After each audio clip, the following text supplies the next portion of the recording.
vamos a desvelar lo que realmente está escondido entre las líneas del Salmo más poderoso, el Salmo 91. Seguramente sepas que el Salmo 91 es la oración de la protección de Dios y que ha servido de consuelo y fortaleza para miles de creyentes a través de las generaciones. Pero detrás de él hay algo mucho más profundo. ¿Alguna vez te has preguntado por qué el Salmo 91 es tan poderoso? ¿Por qué incluso aquellos que no creen lo mantienen abierto en sus hogares? Este salmo no es un simple conjunto de versos, es un pacto secreto entre el cielo y aquellos que lo invocan. Aquí reside su poder protector. Piensa en todas las veces que has estado al borde del abismo, cuando el dolor tocaba a tu puerta. Quizá en esos momentos buscaste una señal, algo que te diera la esperanza de que las cosas cambiarían. Quizá incluso abriste tu Biblia y oraste el Salmo 91 y te sentiste aliviado por un momento. Pero, ¿qué pasa cuando las tormentas no cesan? ¿Qué pasa cuando, a pesar de tu fe, las dificultades siguen golpeando tu puerta? Y es que aquí viene la parte que pocos quieren aceptar. El Salmo 91 no es un escudo contra las dificultades. De hecho, es todo lo contrario. Este salmo te invita a adentrarte en la tormenta, a enfrentarte a ella cara a cara, sabiendo que no estarás solo. Así que, ¿qué hay realmente detrás del Salmo 91? Empecemos a desentrañar el significado del primer versículo. El que habita al abrigo del Altísimo se acoge a la sombra del Todopoderoso. Estas palabras parecen como una promesa de seguridad, pero esconden un significado oculto. Imagina lo siguiente. Estás caminando por un desierto abrasador. El sol es implacable. Cada paso parece más difícil que el anterior, y no hay sombra ni descanso.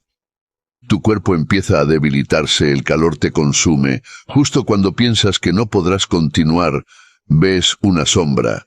Instintivamente, corres hacia ella.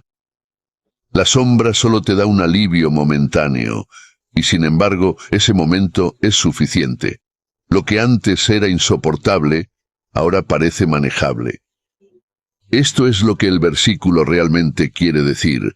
Habitar bajo la sombra del Todopoderoso no es una garantía de que nunca enfrentarás tormentas, de que la vida será fácil o que no tendrás que atravesar tus propios desiertos.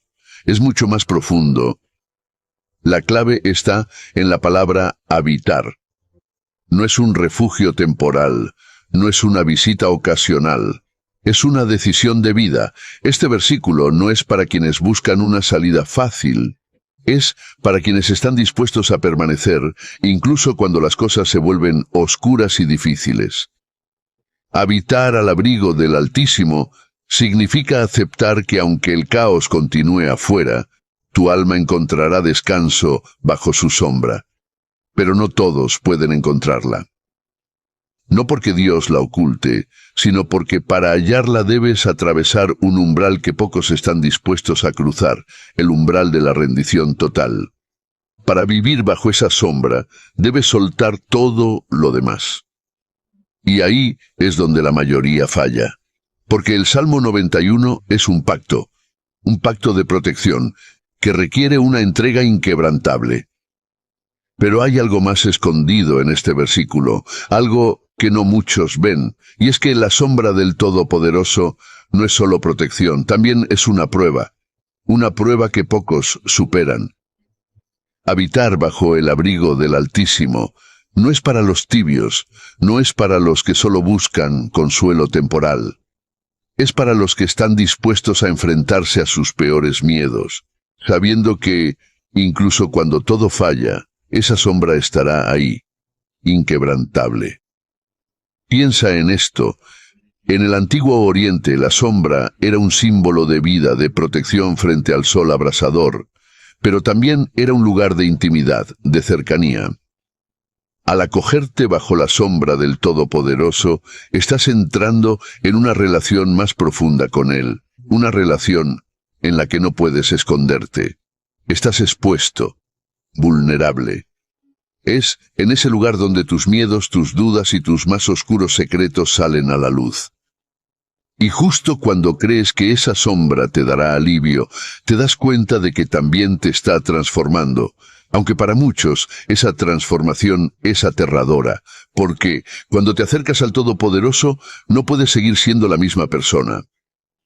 Lo que realmente hay detrás del primer versículo no es solo una promesa de seguridad, es un desafío a permanecer firme bajo esa sombra, incluso cuando el mundo se desmorona a tu alrededor. Un desafío a confiar en que, aunque la tormenta no desaparezca, aunque el desierto siga siendo implacable, Dios sigue siendo tu refugio. Así como una sombra proporciona alivio del calor implacable y preserva la vida, la sombra de Dios ofrece un descanso y una seguridad que el mundo no puede penetrar.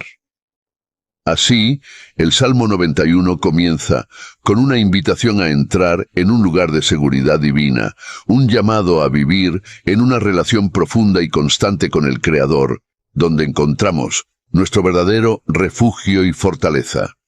Continuemos con el segundo verso. Yo le digo al Señor, tú eres mi refugio, mi fortaleza, el Dios en quien confío. Este versículo parece simple, ¿no? Declarar que Dios es nuestro refugio, nuestra fortaleza, y que confiamos en Él suena casi como una oración cotidiana, como algo que decimos sin siquiera pensarlo mucho. Pero, ¿alguna vez te has detenido realmente a desmenuzar lo que estás diciendo aquí? Porque detrás de estas palabras hay una revelación mucho más profunda, y como todo en el Salmo 91, también tiene un precio. Primero, piensa en la palabra refugio. Nos gusta la idea de un refugio, ¿verdad? Es un lugar donde nos sentimos a salvo, donde los peligros no pueden alcanzarnos. Es ese rincón seguro al que corremos cuando la vida se pone difícil. Pero aquí está lo inesperado. Decir que Dios es tu refugio implica algo más que simplemente buscar protección cuando el peligro aparece. Implica reconocer que, fuera de ese refugio, no hay nada seguro. De hecho, no hay otro lugar al que correr. Y aquí es donde entra el conflicto. Porque si eres realmente honesto contigo mismo, te darás cuenta de que muchas veces confías más en las cosas que puedes controlar. Tus relaciones, tu trabajo, tu dinero. Esas son tus fortalezas, tus refugios. Entonces, cuando dices, tú eres mi refugio, ¿de verdad lo crees? ¿De verdad has soltado todo lo demás? Porque la verdad es que este versículo no es solo una declaración de fe, es una confrontación con tus propios miedos. Es una invitación a soltar todo lo que crees que te da seguridad y a confiar por completo en algo que no puedes ver, en algo que no puedes controlar. Ahora, vamos a la palabra fortaleza. Un refugio es donde te escondes, pero una fortaleza es donde te preparas para luchar. Al decir que Dios es tu fortaleza, estás diciendo que no solo te protegerá, sino que te dará la fuerza para enfrentar cualquier batalla que venga. Pero, ¿qué pasa si la batalla no es lo que tú pensabas? Piensa en cuántas veces te has sentido paralizado por el miedo. No un miedo físico, sino ese miedo que se cuela en tu mente, en las noches más oscuras, que te dice que no eres lo suficientemente bueno, que no lo lograrás, que estás solo. Esa es la verdadera batalla. Y cuando declaras que Dios es tu fortaleza, estás diciendo que Él es el único capaz de darte la fuerza para levantarte y pelear contra esos demonios internos, esas sombras que te susurran al oído que no eres suficiente. Esa fuerza no llega sin dolor, no llega sin lucha. Cuando dices, tú eres mi fortaleza, no estás pidiendo una vida sin problemas. Estás pidiendo la capacidad de resistir, de soportar, de seguir adelante aun cuando todo parece estar en tu contra. Estás reconociendo que la lucha no va a desaparecer, y más aún, que necesitarás pelear cada día porque confiar en Dios no es un acto pasivo. Es una guerra activa contra todo lo que trata de separarte de Él, y sobre todo contra todo lo que dentro de ti mismo intenta desconectarte de esa fe. Y luego llegamos